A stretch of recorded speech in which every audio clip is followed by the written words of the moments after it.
৭৭তম বাৎসরিক ইসালে সওয়াব পানিগোবরা দরবার আজিজিয়া ইসালে সওয়াব মাহফিল।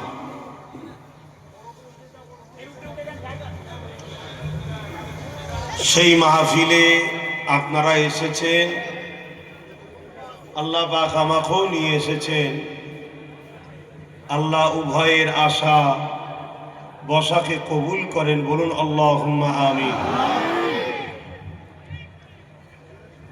আজ আমরা এমন একটা মহতি দরবারে এসেছি, যে দরবার সৈয়দনা আবু বকর সিদ্দিক ফুরফুরাবি আল কুরাইশি রাহমাহুল্লাহ হুজুরেরই দরবার, বলুন সুবহানাল্লাহ।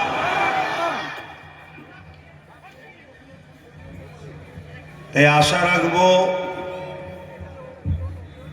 এই দরবারের আদব মর্যাদার দিকে আমাদের সবাই খেয়াল রেখে কথা নিজেরা না বলে আলোচনার দিকে খেয়াল করেন।